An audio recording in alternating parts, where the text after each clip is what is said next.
Bismillahirrahmanirrahim. Elhamdülillahi Rabbil alemin. Ve salatu ve selamu ala seyyidina Muhammed ve ala alihi ve ashabihi ecma'in. Amma ba'd.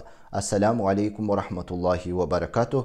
Құрметті YouTube арнасының көрермендері, міне бүгін Алланың қалауымен сіздермен бірге циклдік дәрісіміздің жалғасын бірге өткізетін боламыз. Бұл жерде сүннет бойынша намаз оқу тәртібіне қатысты хадистерден дәлелдер келтіріледі. Бүгінгі қозғалатын екі тақырып, екі хадис бар. Бірінші хадистің түпнұсқасы арабша мәтінін оқып танысайық.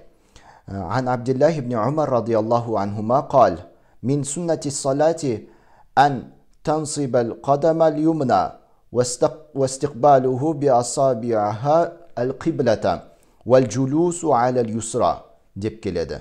Құрметті көрермендер, бұл хадис имам Насаи риуаятында келтірілген. Абдулла ибн Омардан, Алла ол екеуінен разы болсын, былай деп айтады.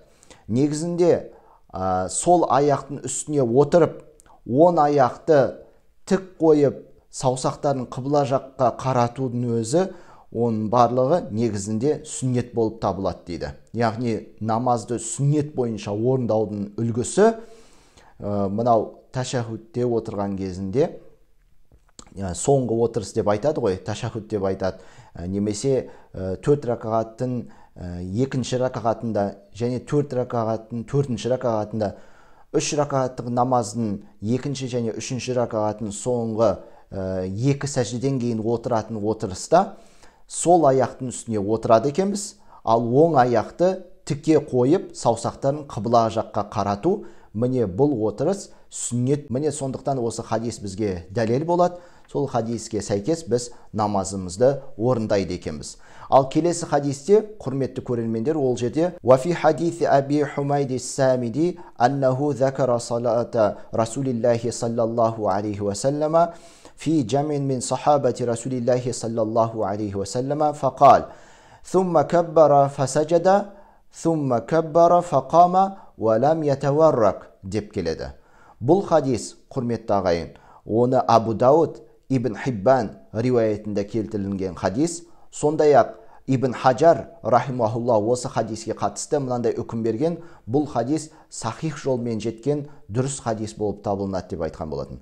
Ал енді, құрметті бауырлар, осы хадистің мәтінінде не делінеді? Абу Хумайд ас-Саиди, Алла одан разы болсын, риуаят еткен хадисінде ардықты пайғамбарымыздың, Алланың оған салауаты мен сәлемі болсын, және де бір шама сахабалардың намаз оқу үлгісінде ол такбір айтып сәждеге баратын еді, кейін такбір айтып сәждеден тікелей тауарук жасамай қиямға тұратын еді деп келтіріледі.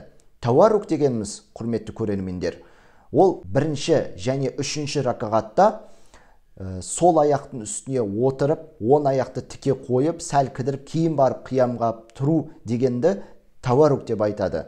Ал бірақ ондай істі бұл хадиске назар аударатын болсақ, пайғамбарымыз жасамаған екен.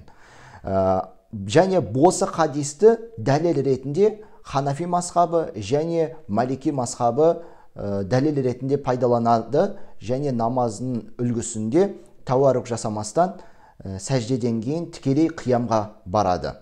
Ал енді Шафии және Ханбали мазхабы шарт ретінде міндетті түрде орындау керек деп айтпай, яғни солай қабылдамай, керісінше бұл истихбаб, мустахаб амал деп айтылады. Яғни осылай істесе болады, істемесе де болады деп айтады Ханбали және Шафии мазхабының ғалымдары.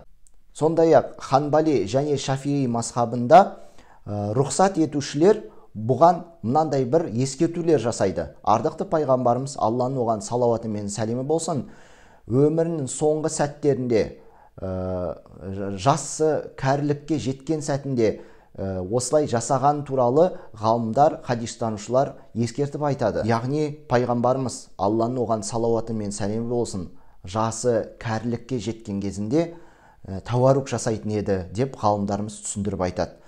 Ибн Абидиннің хашиясында келтіріледі, негізінде тауарук жасамастан сәждеден кейін тікелей қиямға тұру керектігі жайында риуаяттар келтіріледі. Сондай-ақ Абу Дауттен Уайл ибн Худжр риуаят еткен, Алла одан разы болсын, хадистерде Пайғамбарымыздың Алланың оған салауаты мен сәлемі болсын, басын сәждеден көтерген сәтінде, яғни бірінші және үшінші ракағатта басын сәждеден көтерген сәтінде тікелей қиямға тұрғандығы жайында риуаятпен хадисте келтірген болатын. Міне, құрметті ағайын, біздің сүннет бойынша намаз оқу тәртібіне сәйкес біз бірінші және үшінші ракағаттарда намаздарымызда екі сәждеден кейін тауарук жасамастан тікелей қиямға тұрып кету пайғамбарымыз солай орындаған. Міне біз де осы хадиске сүйене отырып дәлелді қабылдап сүннет бойынша намазымызды орындайық. Алла тағала құлшылығымызды қабыл етсін. Ва ахиру дауана анил хамдулиллахи роббил аламин.